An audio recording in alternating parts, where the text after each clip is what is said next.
Okay, so in the previous video, I talked you through kind of all of the different templates and how we use them. And I thought it would be helpful to watch me design just one bird. So this is a bird that I didn't do of the 100 birds.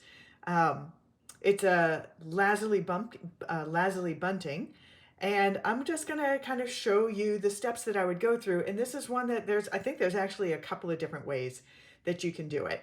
So I'm going to shift this over to the side.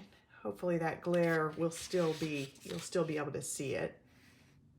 Yeah, I think that's going to work. Okay, so I'm going to build the bird here, but I'm going to have this so that I can point to it and kind of show you what I'm thinking every step as we go.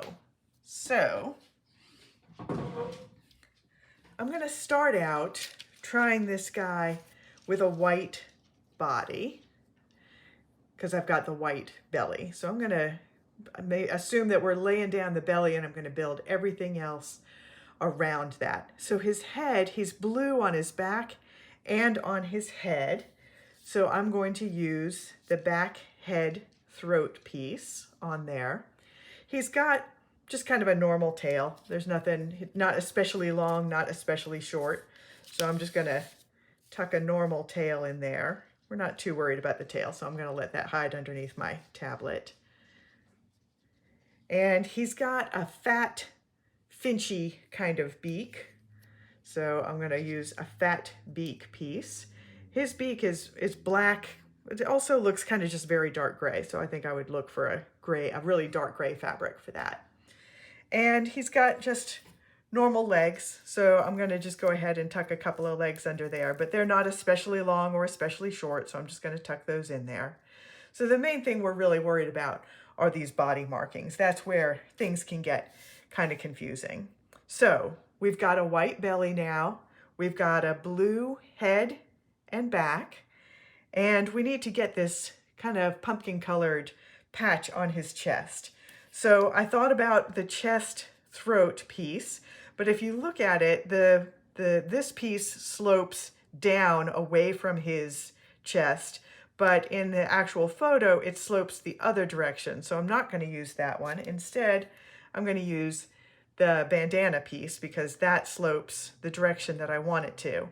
I've got two options here. I can slide that piece underneath the head throat, and that will work because it does look like it's kind of chopping off the red or the reddish color below it. Or because this piece does have a little swoop, I could cut it out on that dotted line and lay it over the piece. Both of those options will work. For ease, I'm just going to tuck that under there. So we've got a little bit of pumpkin showing. And just like on his body, I remember I told you to, like, this little area over the shoulders is a spot that you really want to look when you're making your decisions. So the pumpkin goes right up into the head color. There's no white showing up in there. So we're good because now I'm going to have a wing going over here. So that's the next thing I'm going to lay in, is I'm going to lay in the wing. So the wing is also blue. It could be a little bit gray, or it's got these stripes to it, so you could do a light and dark blue striping in there. But what we really want to get in are these white stripes on the wings. Those are really distinctive things that apparently bird people use to identify birds a lot.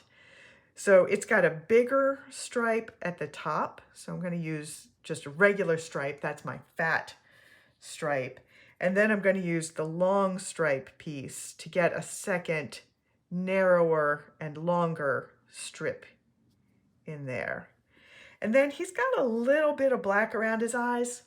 This is probably a bird that I wouldn't worry about that. But if you want to, you've got two different things. So you could try a mask piece, but I think that's too much. That's definitely more black than he has in his photo.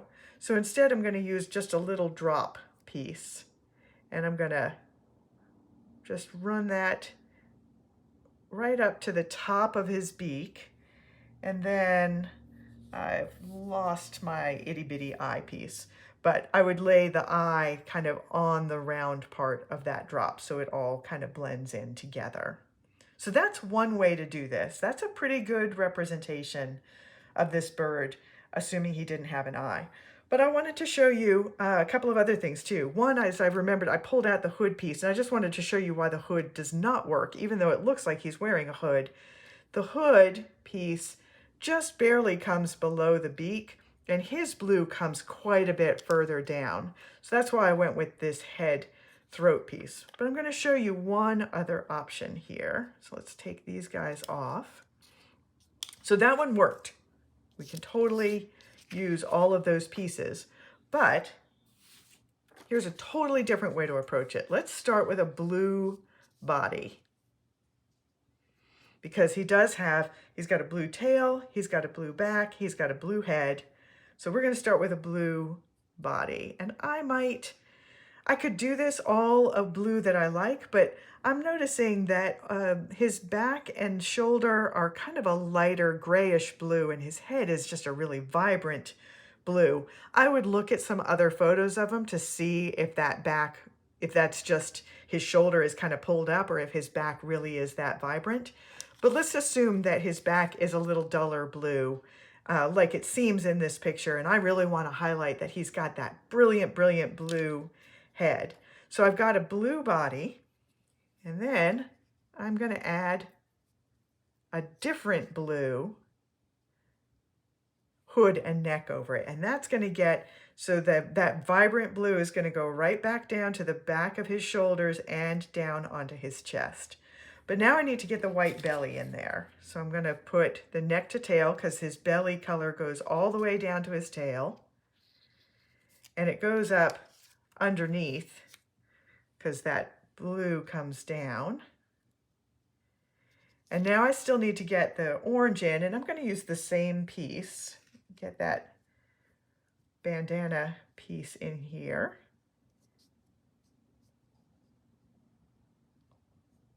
And I can pull that down a little bit.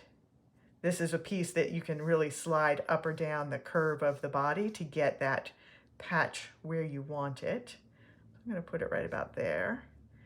Get his hood on there. And now he's going to get a wing. So the wing is going to go up in here. I might set it a little bit further forward to cover that up, but actually the bandana color, that orange color, does go up into the shoulder. There's a line between that and the blue, so I don't need to cover that up. So this is good. But I do want his wing goes over that orange. So I am going to pull it forward and pull the bandana part down so that his wing goes over it. And now maybe I want to show that his wing, the shoulder on his wing, is a little bit more of a grayish blue than his head. So I can put a shoulder piece on there. Even if the rest of his shoulder is blue, I can still do that to get that accent. And then I can still get the same two stripes in there, those white blazes on the wing. So then we can do the same. If you wanted to, I honestly would probably just put a little black eye on there, because his head is the blue is the dominant thing. So this is another way to get the same bird, two different ways of approaching, whether you're starting with the body color or starting with the breast color. And I just wanted to show you that both of those work. So there we go. I've taken you through planning one bird, and I picked a fairly complicated one that had a lot of different parts and some decisions that you were going to have to make in there, and one that had multiple ways to arrive at the same bird. So I just wanted to show you that kind of the moral of the story is there's no one right way to do whatever bird you are trying to do. So be open to playing around with your pieces and kind of making your decisions as you go, just seeing what you like the look of. I do recommend trying some of the birds that I give you in the pattern. So start with some of the really easy ones where you're really just choosing body color, wing color, tail color. Work your way up to some of the more difficult ones, doing it with the ones that I've shown you how to do and told you which pieces to use is going to help you get a feel for how these pieces all work together. And then after you've done a few where I've told you the pieces to use, it's going to be a lot easier for you to decide how to do it yourself. So have fun with it. I can't wait to see the birds that you make.